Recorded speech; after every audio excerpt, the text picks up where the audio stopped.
Shalom, selamat malam teman-teman rekan-rekan sekalian. Seperti biasa, Rabu malam ini saya ditemanin oleh kopi cappuccino kesukaan saya dan malam hari ini kita akan coba bahas mengenai persembahan seorang janda yang miskin, di mana ketika itu Tuhan Yesus malah mengatakan bahwa persembahan janda miskin yang mungkin kelihatannya 2 peser gitu kan, 1 duit gitu kan, justru lebih besar daripada persembahan orang-orang kaya. Kita akan lihat dan pelajari bersama-sama dengan suasana yang nyantai. Tetap berada di rumah, ngopi di rumah saja.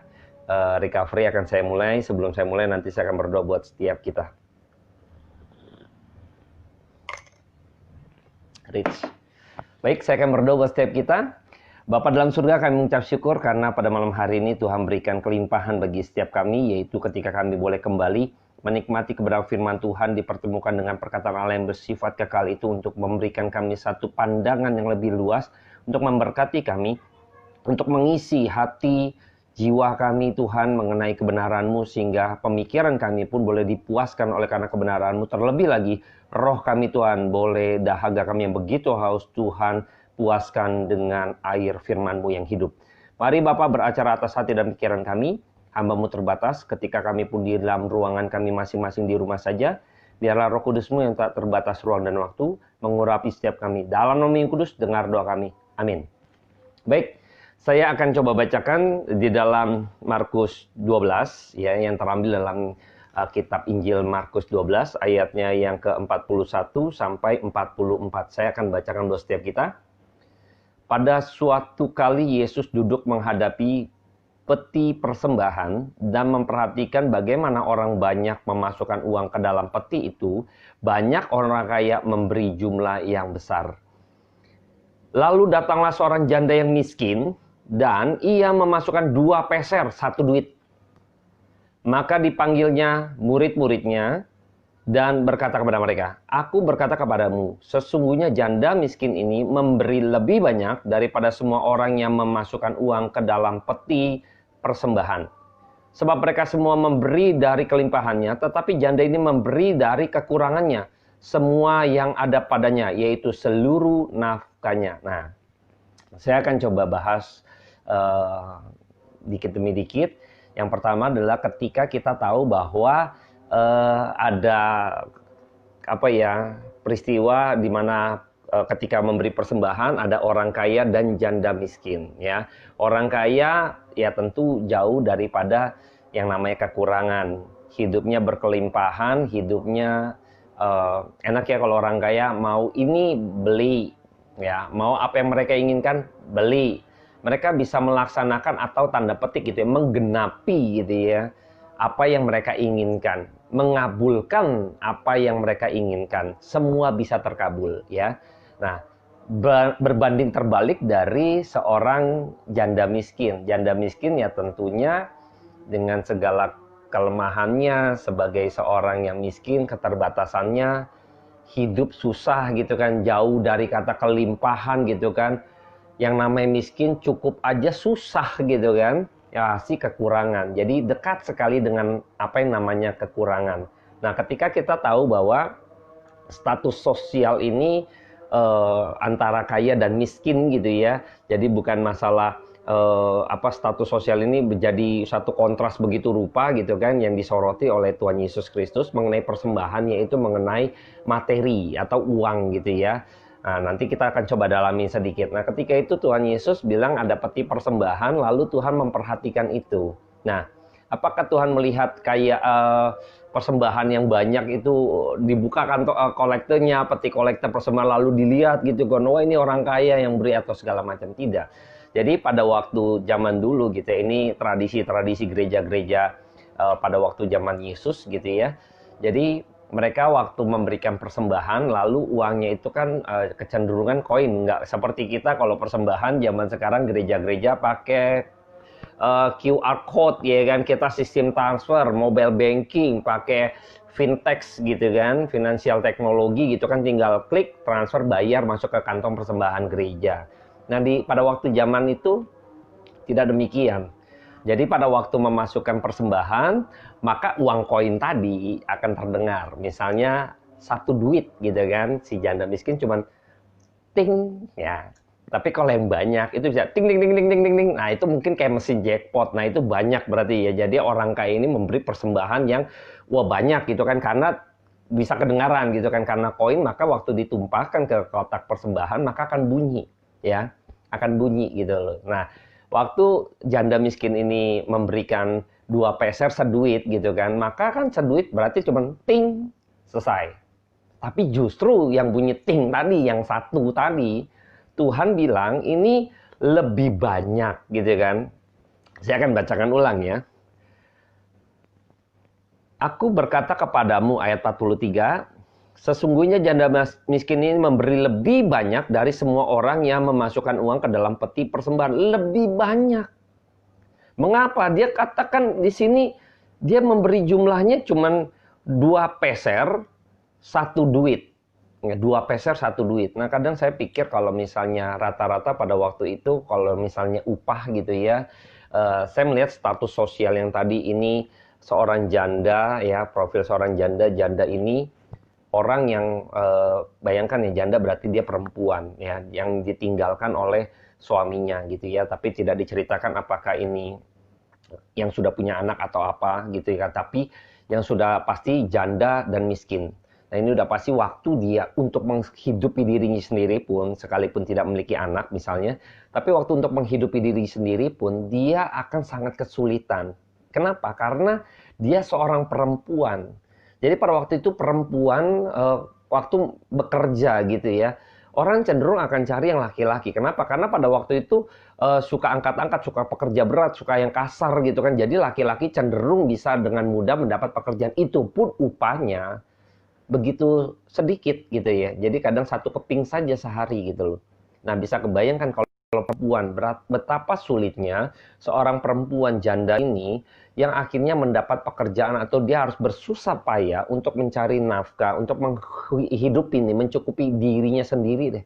Begitu susah payah gitu loh. Tapi dia katakan 2 peser ya. Dia dapatkan mungkin meraih 1 peser begitu dengan kerja keras gitu kan. Dia dapat 2 peser, dia harus kerja lebih keras lagi supaya dapat 2 peser. Jadi ketika kita harus tahu dia betapa dia harus benar-benar fighting gitu ya, harus benar-benar bertarung, harus benar-benar bekerja begitu keras gitu ya, mungkin shift pagi gitu kan sampai malam dia harus kerjakan gitu kan. Dapat misalnya harus kerja begitu rupa, itu pun hanya satu duit. Jadi dia pakai 2 tangan, saya anggapnya gitu, 2 peser. 2 tangan dengan benar-benar mereka harus kerja keras. Dia harus kerjakan dengan tangannya ini dengan sungguh-sungguh sehingga mendapat untuk membiayai kehidupannya. Dia pun susah. Nah, mengapa akhirnya Tuhan bilang justru yang 2 peser itu, yang seduit tadi, janda miskin itu, justru persembahannya paling besar di antara orang-orang kaya. Nah, Alkitab mencatat, saya akan bacakan kembali di ayatnya ke-44. Sebab mereka semua memberi dari kelimpahannya, tetapi janda ini memberi dari kekurangannya. Semua yang ada padanya, yaitu seluruh nafkahnya. Bayang ya. Jadi kalau misalnya orang kaya dengan kelimpahannya dia beri, ya dia masih ada. Jadi dia masih ada. Jadi dia nggak berasa ada yang hilang gitu kan. Misalnya oke, saya punya pendapatan gitu ya dalam 1 bulan misalnya, atau 1 minggu lah, atau per hari lah, saya dapat menghasilkan uang misalnya zaman sekarang ya, misalnya saya berdagang atau apa, pengusaha, omset saya besar, mungkin ya udah dipotong biaya segala macam, saya per hari bisa dapatlah 5 juta sampai 10 juta. Lalu dalam 1 bulan saya bisa ya 300 jutaan misalnya gitu ya, 300 juta, lalu saya persembahan 30 juta misalnya, ya saya masih ada lebihnya banyak misalnya gitu. Itu pun nggak nyampe 30 juta gitu ya yang dia kasih, mungkin hanya 10 juta. Jadi kalau hanya 10 juta gitu kan, sebenarnya misalnya 300 juta, 10%-nya 30 juta, yang dia kasih juga nggak 30 juta, mungkin sepertiganya, 10 juta. Dan dia berasa udah besar gitu loh, 10 juta gitu ya. Tapi Tuhan justru bilang, justru yang mungkin ya cuman 10.000 gitu kan. Yang 10.000 ini yang besar gitu loh. Mengapa demikian? Karena ini 10.000 ini anggap ya, misalnya janda miskin 10.000 dibanding 10 juta tadi, yang orang kaya yang harusnya dia bisa lebih gitu kan. Karena dia masih ada sisanya ya banyak gitu kan. Dan sedangkan 10.000 ini misalnya, ini 10.000, 10.000, 10.000-nya dia, kebayang nggak? Yang dia juga harus pakai. Dan dia harus juga bisa pakai dan gunakan wajar-wajar saja kalau dia kasih 1.000 atau dia kasih 2.000. Ini 10.000, 8.000-nya sisanya misalnya buat dia ya paling tidak makan di warung gitu kan. Dia bisa untuk paling tidak bisa mencukupkan jasmani dia untuk 1 kali makan. Jadi 2.000 persembahannya pun masih wajar gitu loh. Masih wajar. Tapi ini makanya Tuhan bilang katanya lebih besar. Kenapa? Karena seluruhnya dia berikan buat persembahan. Ya, seluruhnya dia berikan untuk persembahan. Nah, waktu gereja-gereja memberikan persembahan gitu ya, seringkali orang lihat guru-guru gitu kan, tanda petik gitu ya, pemuka-pemuka agama. Kalau orang-orang kaya tuh disoroti gitu. Ini nih perlu dipelihara, domba yang tambun. Ya, jadi dipelihara begitu rupa, dilayani begitu rupa, diberikan tempat yang istimewa gitu, ada grade-nya gitu. Kalau di gereja mungkin duduk paling depan misalnya gitu ya. Atau ya disambut begitu hangat gitu ya. Karena tahu nih ini persembahannya besar karena nominal. Tapi orang-orang susah kita harus tahu ya, kadang gereja-gereja Tuhan ya saya berharap gereja-gereja Tuhan akan mengkoreksi diri bahwa kita harus melihat bahwa justru persembahan yang benar-benar memiliki satu pengertian yang besar itu adalah jumlah yang walaupun secara nominal kecil, tetapi ketika dia memberikannya dengan pengertian mengasihi. Nah ini yang janda miskin ini ya, bukan karena nominalnya. Yang pertama karena emang ini seluruhnya, semuanya yang ada pada dia, yang dia juga berhak untuk mendapatkan. Saya ini miskin, harusnya saya mendapat belas kasihan, tetapi ini tidak. Dia justru ingin berbagian. Jadi banyak persembahan-persembahan pada waktu gereja-gereja kumpulkan, salah satunya adalah untuk diakonia, yaitu persembahan untuk misalnya orang-orang susah, orang-orang miskin. Yang selama ini mungkin COVID, kita tahu gereja-gereja Tuhan berbondong-bondong, berlomba-lomba untuk memberikan bantuannya kepada orang-orang yang susah karena wabah COVID. Nah, persembahan gereja ini untuk orang-orang miskin, orang-orang yang susah, sebagai perlambangan hidup untuk orang lain, hidup untuk Tuhan juga. Karena seringkali kita tahu bahwa kita orang miskin ini penggambaran daripada jikalau engkau memberikan salah satu daripada mereka, engkau sudah memberikannya kepadaku. Nah, salah satu adalah orang miskin, gitu ya. Jadi orang miskin ini penggambaran juga untuk memberi kepada Allah dan juga memberi kepada manusia, mengasihi Allah dan juga mengasihi sesamamu. Nah, ini juga linear sekali dengan pengajaran sebelumnya, dengan sebelum Tuhan Yesus masuk ke dalam topik ini gitu kan. Saya akan bacakan buat setiap kita di ayat sebelumnya gitu kan. Tetap di dalam Injil Markus 12 saya akan bacakan buat setiap kita. Saya akan kutip saja ketika itu ada di dalam perikop hukum yang terutama ya. Saya akan bacakan di ayat 29. Jawab Yesus, hukum yang terutama ialah dengarlah hai orang Israel. Tuhan Allah kita Tuhan itu Esa. Kasihilah Tuhan Allahmu dengan segenap hatimu, dan dengan segenap jiwamu, dan dengan segenap akal budimu, dan dengan segenap kekuatanmu. Dan hukum yang kedua ialah kasihilah sesamamu manusia seperti dirimu sendiri. Tidak ada hukum lain yang lebih utama daripada kedua hukum ini.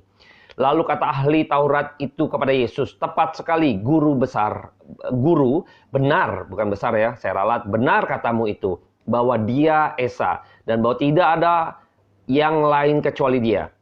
Memang mengasihi dia dengan segenap hati dan segenap pengertian dan dengan segenap kekuatan dan juga mengasihi sesama manusia seperti diri sendiri adalah jauh lebih utama daripada semua korban bakaran dan korban sembelihan. Ya, lalu Tuhan Yesus menjawab gini. Yesus melihat bagaimana bijaksana jawaban orang itu dan ia berkata kepadanya, engkau tidak jauh dari kerajaan Allah. Dan seorang pun tidak berani lagi menanyakan suatu kepada Yesus. Nah ini ahli Taurat gitu ya. Ada juga yang benar gitu ya.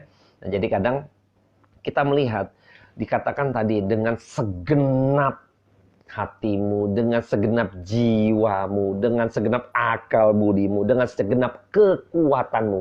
Tadi yang saya bilang tadi, 2 peser seduit. 2 peser dia raih begitu rupa dengan segenap usahanya. Lalu dengan segenap usahanya itu yang dia harus mencukupi dirinya sendiri, sekarang dengan segenap itu juga seluruhnya dia berikan buat Tuhan. Kalau bukan dasarnya ada pengertian yang benar, ini nggak mungkin terjadi. Ini tidak akan pernah mungkin terjadi. Maka saya adalah seorang yang miskin, lagi pula saya janda. Saya memiliki tanda petik syarat, cukup syarat untuk saya diberi atau mendapat belas kasihan. Justru sayalah yang harus menerima bantuan. Justru sayalah yang harus mendapat persembahan itu. Tetapi tidak dengan janda miskin ini. Mindset dia berbeda sekali. Makanya ketika kita tahu bahwa dikatakan dalam firman Tuhan tadi bahwa inilah persembahan yang melebihi dari korban sembelihan. Dengan pengertian dia tahu dia dengan segenapnya itu. Tidak mudah, ini segenap gitu ya. Kalau 2 tangan ini segenap penuh gitu ya. Penuh. Enggak 1 peser misalnya. Enggak, segenap seluruhnya. Dia berikan. Dia tahu juga dia mau berbagian. Untuk apa? Untuk melakukannya bagi Tuhan dan bagi sesamanya manusia. Dia yang harusnya mendapat bagian itu.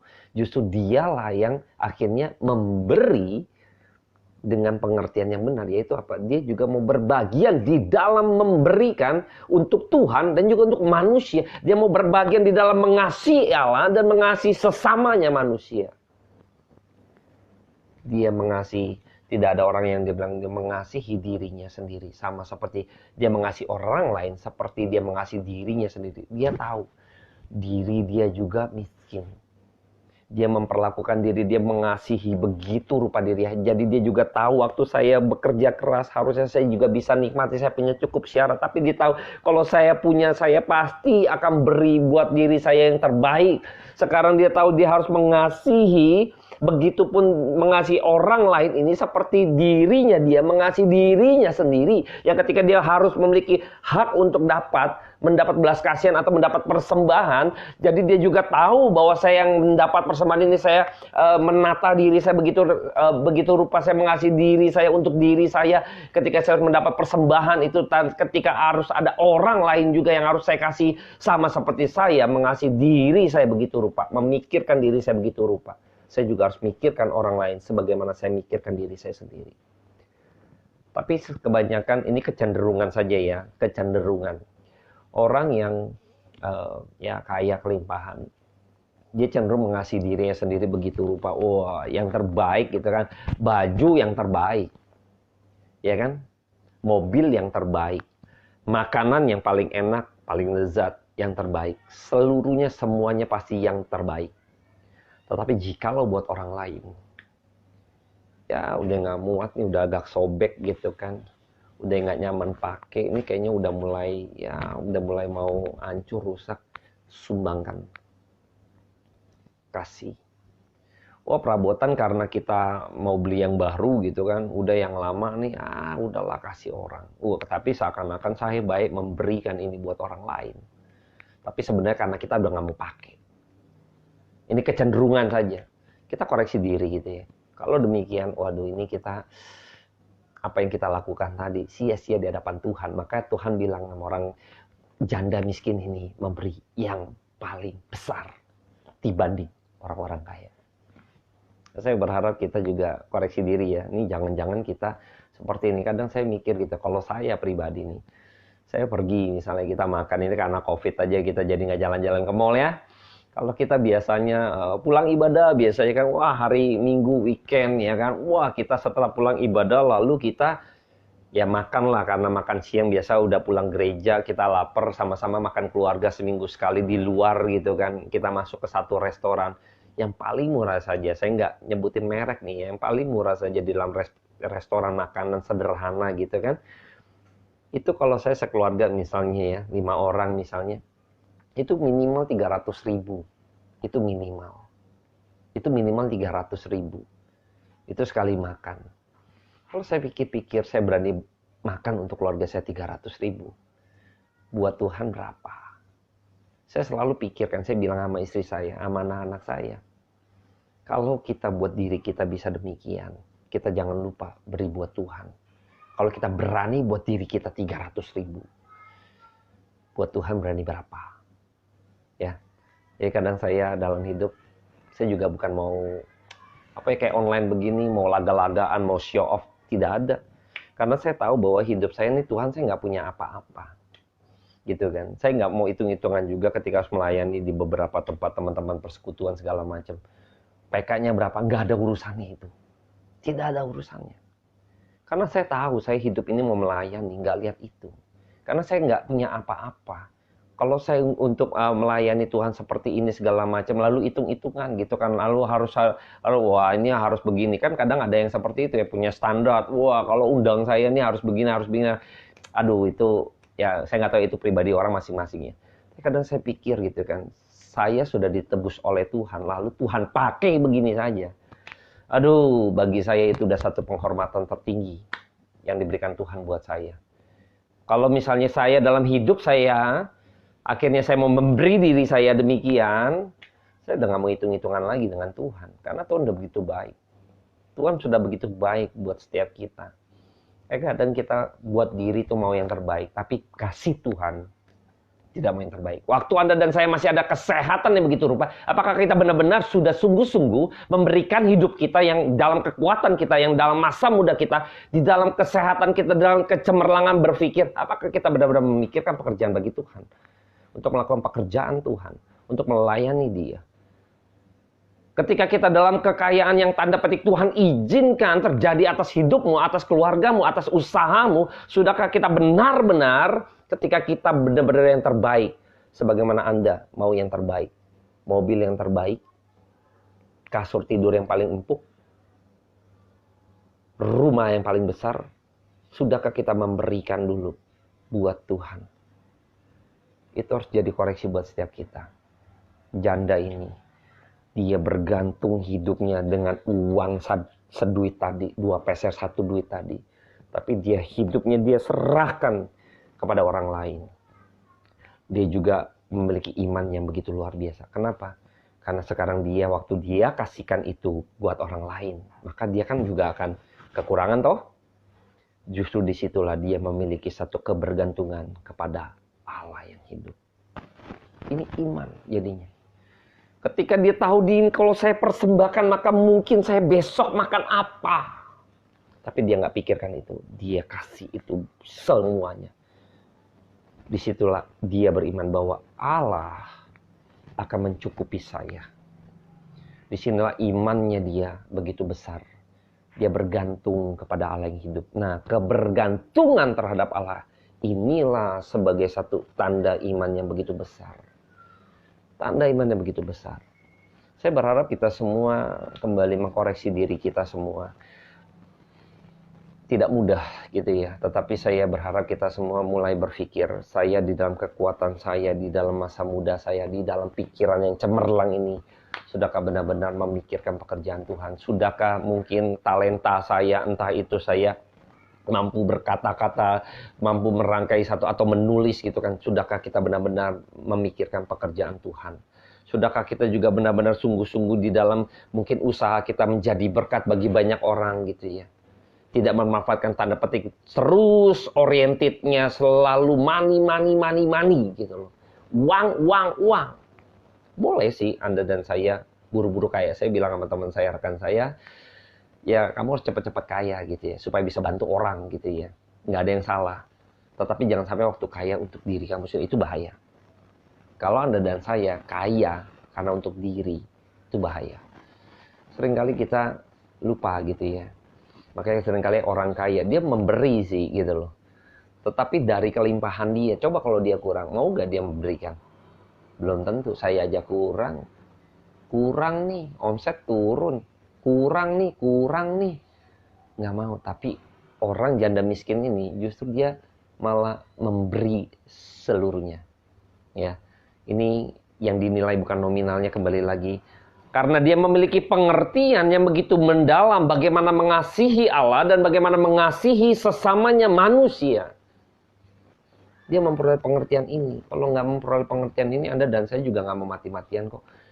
Saya bilang sama teman saya, kenapa sih Pak Hengki ini kayaknya lu bikin konten terus gitu, kayaknya waduh ini kayaknya mau eksis apa segala macam. Tidak ada hubungannya gitu kan. Dan tidak ada, ini konten saya bukan konten-konten komersil gitu ya, yang cari heboh langsung viewernya banyak lain sebagainya, tidak. Tapi saya cuma satu, saya punya kerinduan memberitakan Injil. Ketika saya, jadi saya bersaksi ya, ketika saya mendapat jabatan gerejawi, maka di situ saya menyerahkan, bilang sama Tuhan, Tuhan saya sekarang harus menyerahkan hidup saya buat Tuhan untuk pemberitaan Injil. Saya tidak ada mimbar apapun, saya bukan orang yang punya gereja gitu ya, tidak punya gitu loh. Tetapi Tuhan buka jalan buat saya dengan saya menulis buku, dengan saya membuat persekutuan kecil, persekutuan demi persekutuan. Lalu ketika itu saya mendapat kesempatan untuk memberitakan kebenaran firman Tuhan. Dan ketika di tengah-tengah COVID ini, media seperti ini Tuhan bukakan. Teman saya bilang, kok nggak habis-habis kayaknya pembelajaran. Justru karena saya punya, tanda petik ya, selama COVID kita punya banyak waktu. Disitulah saya belajar banyak. Ketika saya belajar banyak, maka saya harus memancarkan itu. Saya harus mengeluarkan kebenaran-kebenaran itu. Karena saya sudah belajar. Kalau belajar terus nggak dikeluarin, waduh itu mati ketelan sendiri, keselak gitu ya. Yang ada memberitakan Injil udah mati gitu ya. Jadi harus kita memberitakan kebenaran firman Tuhan. Ya saya nggak pernah, saya banyak belajar dari pendeta-pendeta besar lainnya gitu kan. Ketika mereka harus, wah ini saya masih jauh lah. Kalau saya level itu masih jauh. Tetapi saya lihat ada kerinduan ini yang saya mau persembahkan buat Tuhan. Dan ketika saya bilang sama teman saya, karena saya harus bertanggung jawab atas apa yang sudah Tuhan berikan buat saya. Mari kita semua bertanggung jawab atas apa yang Tuhan sudah berikan buat setiap kita. Yang Tuhan izinkan itu di dalam hidupmu. Sekarang ayo, kita kerjakan, kita serahkan, kita kembalikan bagi kemuliaan Dia. Mari kita berdoa. Bapa dalam surga, hamba-Mu selesai berkata-kata, tapi kiranya Roh Kudus menuntun dalam setiap kami, agar kami memahami benar, memiliki pengertian bagaimana kami mengasihi Allah dan mengasihi sesama kami manusia, seperti kami mengasihi diri kami sendiri Tuhan. Ketika kami mengasihi diri kami yang terbaik, kira juga kami mengasihi sesama kami juga yang terbaik, bahkan lebih baik dari apa yang kami terima. Ketika kami tahu pengertian-pengertian mendalam bagaimana mengasihi Allah. Terima kasih Bapak atas malam hari ini. Kiranya Tuhan memberkati setiap kami, teman-teman yang di rumah saja, memberikan satu pencerahan bagi setiap kami, sehingga kami memperoleh pengertian yang mendalam mengenai hal ini. Terpujilah nama Tuhan, kekal selama-lamanya sampai selama-lamanya. Amin. Baik teman-teman sekalian, saya kembali melanjutkan untuk menghabiskan kopi saya. Jangan lupa untuk stay at home, jaga kesehatan, dan ngopi di rumah saja. Selamat malam, Tuhan Yesus memberkati.